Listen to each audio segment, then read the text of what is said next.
Dans cette vidéo, je vais te montrer comment trouver tes 5 prochains clients en moins de 30 jours en seulement 4 étapes ultra simples. L'objectif, c'est clairement que tu puisses mettre en place ces étapes pour obtenir tes 5 prochains clients directement à la fin de cette vidéo. Pour entrer directement dans le vif du sujet, quand tu veux atteindre un objectif, tu dois automatiquement le décomposer pour le rendre déjà moins compliqué dans ta tête, dans ton esprit, et que tu puisses te rendre compte à quel point les petites actions du quotidien vont apporter énormément. Là, aujourd'hui, clairement, l'objectif, c'est d'avoir 5 clients. Pour obtenir 5 clients, en moyenne, il te faut 20 appels, ce qui fait une moyenne de 25% de taux de conversion, qui est la moyenne basse du marché. Ensuite, pour avoir ces 20 appels, il va falloir que tu contactes en moyenne 500 contacts, ce qui fait un taux de book à peu près de 4%. Encore une fois, on est sur la moyenne basse du marché. Et pour avoir du coup 500 contacts sur le mois, il va te falloir contacter 16 à 17 contacts par jour. Quand on le voit comme ça paraît beaucoup plus simple que de se dire « Ok, il me faut 5 clients absolument ». Ce qu'il faut que tu regardes surtout, c'est le côté chiffré. Ça aide énormément à se rendre compte des efforts qu'on fournit chaque jour. Imaginons que tu as une offre à 1 500 €. Ça veut dire que si tu fais 5 ventes, tu vas avoir 7 500 € de CA. Okay, ce qui veut dire que par appel, tu vas toucher 375 €. Ce qui veut dire aussi que par contact, tu vas toucher 15 €. Et donc par jour, en moyenne, tu vas toucher 250 €. Ça rend clairement tes actions beaucoup plus mesurables et tu vas surtout te rendre compte à quel point tu mets en place des éléments, tu mets en place des choses. Et ce que tu fais n'est jamais vain et ça va te permettre d'atteindre cet objectif-là. C'est très important que tu le vois de cette manière-là parce que ça peut vite être redondant chaque jour. On ne se rend pas compte des résultats sur le moment, mais en fait, c'est un effet boule de neige. Chaque personne que tu vas contacter, c'est 15 €. Si tu te mets ça dans la tête, tu verras que tu auras beaucoup moins de mal à aller prospecter des personnes et à aller leur envoyer de la valeur. Mais on va voir tout ça dans les prochaines étapes. Première étape, ça va être du coup d'avoir une offre off-market validée. Pour cette étape-là, je ne la détaille pas dans cette vidéo parce que j'ai fait une vidéo complète à ce sujet, plus que complète même directement. C'est une vidéo qui va vous permettre de voir comment on a mis en place avec un client une offre qui aujourd'hui tourne à plus de 15 cas par mois. Vous allez tout voir, c'est comme si je la crée en live devant vous. C'est vraiment un pur banger pour vous, donc je vous conseille fortement d'aller la voir si vous n'avez pas une offre off-market qui est validée actuellement parce que vous ne pourrez jamais closer des personnes si vous avez une offre qui ne correspond pas à leurs besoins ou à leurs problématiques. Donc c'est vraiment l'étape 1, c'est les fondamentaux. Donc c'est extrêmement important d'aller voir cette vidéo avant de poursuivre celle-ci parce que dans tous les cas, si vous n'avez pas ça, vous ne pourrez pas passer à la suite. Ensuite, l'étape 2, c'est trouver des personnes à contacter. C'est la base, il faut automatiquement contacter les personnes pour pouvoir derrière avoir des clients. Mais il y a plusieurs manières de le faire et la manière la plus intelligente, la plus rapide, la plus efficace, ça va être de contacter vos leads qui existent déjà. C'est-à-dire vos leads que vous avez déjà entre guillemets dans la poche qui sont déjà chauds. C'est très important de le faire, pourquoi ? Parce que ça va vous rapporter 80% des résultats. Tout simplement. C'est beaucoup plus simple de signer une personne qui est déjà motivée, qualifiée, chaude, que signer une personne qui ne vous a jamais vu. Ça paraît tout à fait logique, pourtant la plupart du temps, on va aller trouver des personnes du coup qui ne sont pas dans notre cercle et ça prend beaucoup plus de temps. Le cycle de vente est beaucoup plus long. Là, l'objectif, c'est d'identifier les leads qui vont être existants. Ça peut être vos anciens clients qui, eux, vont vous recommander auprès d'autres personnes. Ça peut être votre réseau qui, eux aussi, vont vous recommander. Ça peut être vos leads passés, ça peut être vos abonnés actifs. Toutes les personnes qui clairement existent aujourd'hui dans votre base de leads et qui peuvent vous amener des leads. Ça, c'est les premières personnes à identifier. Ensuite, quand vous aurez identifié toutes ces personnes-là, vous aurez à faire du sourcing pour compléter cette liste. Le sourcing, c'est très simple, c'est trouver des personnes qui vont être clairement dans votre avatar cible, dans votre, on va dire, persona, et qui va pouvoir répondre positivement à votre offre. Quand vous aurez fait du coup, quand vous aurez identifié ces éléments-là, quand vous aurez trouvé ces personnes-là, il va falloir les segmenter. Première chose, segmenter les leads directs. Les leads directs, c'est les leads qui peuvent être intéressés par votre offre, d'accord ? Donc, pas vos anciens clients, imaginons, ou pas votre réseau. Par exemple, je sais pas moi, un ami à vous ne sera potentiellement pas intéressé par votre offre, mais peut vous recommander des gens qui le sont. Là, on va se baser sur les personnes qui veulent votre offre. Les leads passés, les abonnés actifs, le sourcing. Vous allez simplement les trier de manière à ce que les leads les plus chauds soient en haut de votre liste et les leads les plus froids en bas de votre liste. Tout simplement, il faut contacter, on va dire, les personnes prioritaires en premier, tout simplement. Vous allez faire exactement la même chose pour les leads indirects, donc ceux qui peuvent vous recommander, vos anciens clients, votre réseau. Vous allez les trier de la personne qui a le plus de possibilités, on va dire, pour vous, à celle qui a le moins de possibilités. Et en faisant ça, automatiquement, ça va vous pousser à contacter les personnes qui vont être les plus qualifiés, en tout cas pour vous recommander ou pour prendre votre offre directement et en priorité. Ensuite, du coup, l'étape 3, contacter ces leads. On va voir directement comment contacter, on va dire, un lead indirect. Première chose qu'il faut faire, c'est montrer la valeur que vous pouvez apporter. Ici, vous devez automatiquement amener des preuves que votre solution fonctionne, afin que vos leads indirects, du coup, vous recommandent auprès de vos leads directs. Là, vous devez montrer votre valeur. Parce qu'il faut absolument, il faut vous dire que les échanges entre êtres humains, c'est toujours avec de l'intérêt. Donc, pour que quelqu'un vous recommande, il faut absolument qu'il ait un intérêt à le faire, d'accord ? Ça peut être de l'argent, la plupart du temps, on va dire qu'on donne une com, mais ça peut être aussi la valeur que vous donnez. Les personnes qui vont vous recommander à d'autres personnes, elles vont le faire aussi si elles se rendent compte à quel point vous pouvez apporter à l'autre personne. Et c'est très important de le voir comme ça. La valeur que vous montrez va définir aussi les recommandations qu'on va vous faire. Donc, extrêmement important de garder ça en tête, la valeur. Ensuite, structure du message à envoyer. Là, je vais mettre un gros disclaimer très important. Là, je vous ai fait une structure pour tous ceux qui ont du mal avec le fait d'envoyer des messages, qui ont du mal à structurer des messages. Mais l'objectif numéro 1, c'est d'avoir une conversation la plus naturelle possible. D'accord ? Si vous allez contacter un ancien client, vous allez le faire de manière naturelle. Vous allez prendre des nouvelles, vous allez faire les choses de manière naturelle. Je vous ai fait une structure pour vous aider, mais n'oubliez pas qu'il faut absolument que ça soit quelque chose qui ne soit pas forcé, qui ne soit pas scripté. Vous pouvez suivre une trame, mais ne soyez vraiment pas dans le côté script, c'est très important. Premier élément pour vous aider, ça va être d'identifier des éléments qui peuvent te permettre de commencer une conversation de façon naturelle. Prendre des nouvelles, ça fonctionne très bien, c'est un basique, ça fonctionne très bien. Ou le lier à un événement particulier, une naissance, un mariage, un nouveau business, peu importe. L'objectif, c'est juste de trouver un prétexte pertinent qui justifie la prise de contact, tout simplement. Ensuite, vous allez prendre note de leurs réponses et reformuler avec des propos, on va dire, qui vont être de vos propres mots. L'objectif, c'est juste d'avoir une écoute active. Si la personne vous répond, vous n'allez pas juste passer ce qu'elle dit et parler de vous. Vous allez directement vous intéresser à elle de manière naturelle. Encore une fois, c'est ce que les êtres humains sont censés faire entre eux, de façon simple. Ensuite, vous allez les féliciter et le lier à un élément positif. Il faut absolument que votre conversation soit dans le positif. Sinon, c'est très compliqué de demander une recommandation à quelqu'un si la conversation est dans le négatif. Donc, amenez toujours du positif.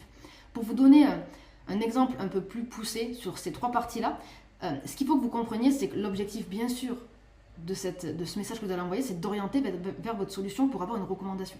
Donc, ce que vous allez faire pour orienter la conversation, c'est que quand on prend des nouvelles de quelqu'un, on va lui demander, voilà, qu'est-ce que tu fais actuellement ? Est-ce que ça avance pour toi ? Est-ce que tu as un nouveau boulot ? Est-ce que des choses basiques de la vie ? Et vous, automatiquement, la personne, si elle est censée, elle va vous demander « et toi ?» Et là, vous allez pouvoir directement orienter la conversation vers votre solution et, par exemple, dire « actuellement, là, je vous prends un exemple, je suis dans la création de sites web pour les instituts de beauté, les esthéticiennes. » Là, vous avez orienté la conversation vers votre solution. Vous lui avez dit ce que vous faites. C'est naturel, il n'y a pas de problème à ce niveau. Ensuite, vous allez prouver la valeur que vous pouvez apporter à la cible potentielle. D'accord ? Donc là, pour t'expliquer, je reprends leur image de marque, je leur offre, et je les mets en valeur sur un site qui attire plus de clients, etc. etc. Donc là, vous allez un peu déballer ce que vous faites, mais de manière, encore une fois, naturelle. Je t'explique un petit peu mieux ce que je suis en train de faire. D'accord ? Et là, bien sûr, la suite qui va d'elle-même demande si ils connaissent une personne autour d'eux qui pourrait être intéressée par ça. Donc là, si tu connais des personnes qui ont besoin d'optimiser leur site web, je te mets 2-3 exemples juste ici d'avant-après de sites que j'ai refait pour des produits secteurs. Tu vas voir la différence, c'est flagrant. C'est quelque chose de relativement naturel. Et la personne peut vous dire « Ah, effectivement, j'ai une amie qui… » etc. Et c'est quelque chose, encore une fois, d'efficace, qui fonctionne très très bien et qui est naturel.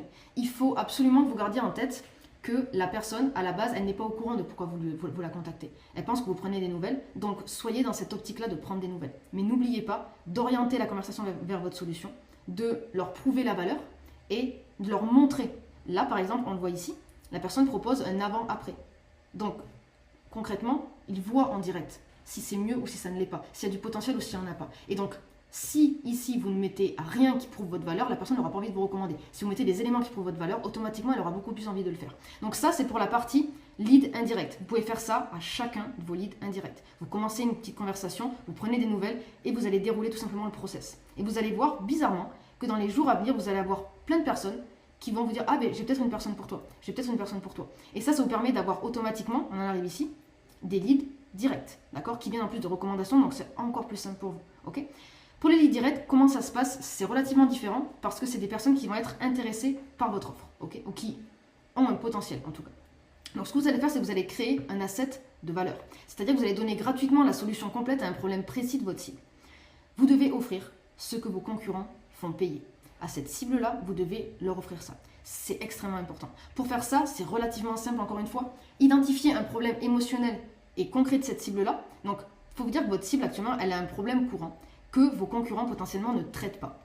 Et donc, elle cherche absolument à régler ce problème. Vous allez régler ce problème. C'est-à-dire que votre cible, je vous donne une petite photo ici, entre guillemets, une petite illustration. Vous avez différents problèmes, vous allez en choisir un. Ce problème-là, vous allez trouver la solution, vous allez lui donner la solution complète. Vous allez faire aucune rétention d'informations. Vous allez tout lui donner. Vous devez régler ce problème-là, absolument.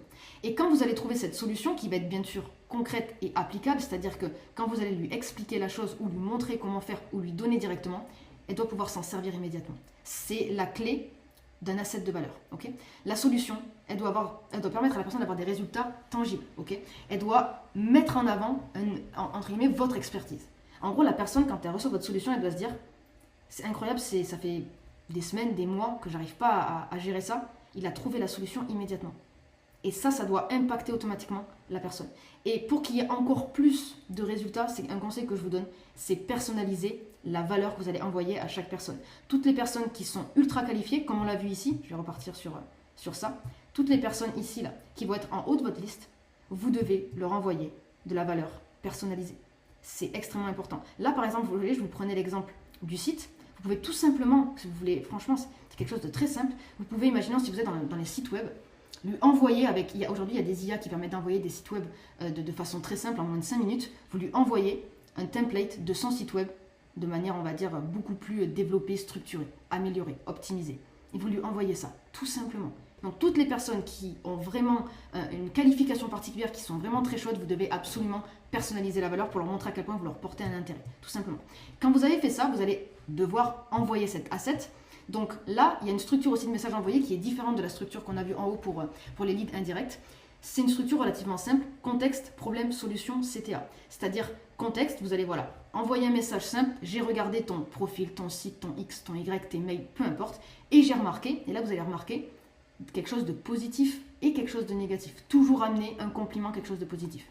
Le problème du coup derrière, je pense que tu pourrais améliorer Y, X, Y chose, d'accord? Solution, je t'ai préparé X choses pour t'aider. Si on repart sur le principe du site internet, j'ai remarqué du coup, j'ai regardé ton site internet, j'ai remarqué qu'il y avait ça, ça et ça qui était exceptionnel. Par contre, je pense que tu pourrais améliorer ça et ça et ça. Donc, en gros, je t'ai préparé un tout nouveau site, un template de site, je pense qu'il pourra te convenir à 100%, qui pourra clairement t'aider. N'hésite pas à me dire, à me faire un petit retour pour avoir plus d'informations, tout simplement. L'objectif ici, c'est pas de vous compliquer la vie, c'est d'envoyer un message où il y a de la valeur. Donc, pas trop de blabla, d'accord? On envoie de la valeur pure, la personne ouvre, elle découvre et elle se dit, il a répondu à mon problème. D'accord? Vous avez trouvé la solution. L'objectif de ça, c'est que votre prospect consulte votre valeur, ouvre votre message et il trouve la solution. D'accord? Et bien sûr, qu'il demande plus d'informations. Imaginez-vous, vraiment, mettez-vous dans la peau de quelqu'un qui a besoin d'un site web et il reçoit, par DM ou peu importe, quelqu'un qui lui envoie un site web exactement comme il le veut. Parfait, qui fonctionne parfaitement. Il va être automatiquement curieux. Il va automatiquement lui demander comment il a fait. Il va automatiquement vouloir en savoir plus. Et c'est ce que vous devez créer dans l'esprit de votre prospect, c'est de la curiosité, de l'envie d'en savoir plus. Et en faisant ça, vous allez voir que les taux de réponse vont être vraiment décuplés. Ensuite, bien sûr, qu'est-ce que vous allez devoir faire quand vous avez réussi à envoyer cet asset? La personne vous répond, il va falloir proposer un appel. Le but ici, très important, on ne propose pas un appel de vente, on ne dit pas, voilà, dans cet appel, je vais essayer de te vendre mon offre, absolument pas. Ce qu'on essaie de faire ici, c'est d'apporter encore plus de valeur. Donc quand le prospect va répondre, vous allez lui proposer un appel pour lui apporter encore plus de valeur. S'il vous demande, c'est exceptionnel le site que tu m'as fait, est-ce que, voilà, oui, je veux bien plus d'informations, effectivement, comment tu as fait ça, voilà. Tout simplement, vous allez demander quelque chose de simple. Si tu veux, on peut se prendre un appel, toi et moi, et je t'explique un peu plus en détail et je te donne un peu plus de valeur. C'est simple. Il ne faut pas vous compliquer la vie. Il n'y a pas de meilleure manière de proposer un appel. Vous allez proposer un appel pour donner de la valeur. Et vous allez le faire pendant l'appel. Bien sûr, vous allez présenter votre offre aussi. Parce que votre offre va répondre aussi à son problème. Donc c'est tout à fait logique. Et c'est vraiment le point où moi je vois par rapport à mes clients.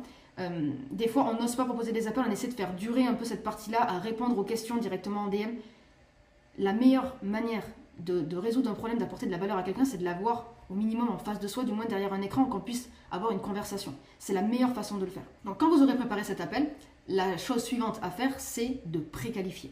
Pourquoi préqualifier? Pour une raison très simple, c'est que votre prospect, s'il arrive en appel et qu'il a juste vu un avant-après de son site web, il n'est pas encore chaud, réellement. C'est-à-dire qu'il n'est pas sûr qu'il va prendre votre offre et vous n'êtes pas sûr non plus. Vous n'êtes même pas sûr qu'il va venir à votre appel, littéralement. Donc l'objectif, c'est de le préqualifier, ça va être de le chauffer avant l'appel. Ça, j'ai fait une vidéo aussi à ce sujet, donc je vous conseille d'aller la voir directement parce que ça va pouvoir vous aider énormément à pouvoir chauffer vos prospects avant l'appel. Ce qu'on voit en fait dans cette vidéo que j'ai faite, c'est comment préparer un prospect pour qu'il arrive chaud à l'appel, créer une séquence d'emails du coup stratégique et engageante, augmenter la valeur perçue avant l'appel et lever les dernières objections avant qu'elles apparaissent. Ce qu'il faut vous dire, c'est que quand vous avez un appel de vente et qu'il n'y a eu aucune préqualification, déjà le taux de no-show, j'en parle même pas, la personne quand elle arrive en appel, elle est sûre de rien, d'accord ? Elle est absolument sûre de rien, elle n'est même pas au courant exactement de ce que vous proposez, donc vous allez devoir convaincre. Et quand vous devez convaincre, vous avez perdu la vente, vous avez perdu le lead. Vous devez absolument préqualifier la personne avant qu'elle arrive en appel et vous verrez la différence en termes de taux de close, c'est juste démentiel, sincèrement. Moi, ça a doublé, D'accord? Ça a littéralement doublé pour mes clients, ça a doublé, on est au-dessus de 50% de taux de close. Pas parce qu'on est les meilleurs vendeurs du monde, mais parce qu'automatiquement, vu qu'on préqualifie en amont, c'est beaucoup plus simple derrière de pouvoir closer. Donc pour qu'on voit un petit peu ce qu'on avait vu au début par rapport du coup à la décomposition des objectifs, on avait vu ce tableau-là, 5 clients, 20 appels, 500 contacts, 16 à 17 contacts par jour. Là, avec cette stratégie-là, en la testant pour un premier mois, donc sans avoir eu de testing avant, voici les chiffres que vous devriez obtenir et que vous allez obtenir si vous mettez exactement toutes les étapes en place. C'est-à-dire toujours 16 à 17 contacts, toujours 500 contacts à la fin du mois. Par contre, le taux de book augmente de 2%, ce qui fait qu'il y a 10 appels en plus, parce que tout simplement, vous envoyez de la valeur, vous allez préqualifier. Donc, ça va être beaucoup plus simple pour vous d'avoir des appels. Et le taux de conversion va aussi augmenter. Ce qui fait qu'à la fin, ça fait 9 clients et plus 5. D'accord? Donc, automatiquement, le chiffre d'affaires, ça fait 13 500 au lieu de 7 500.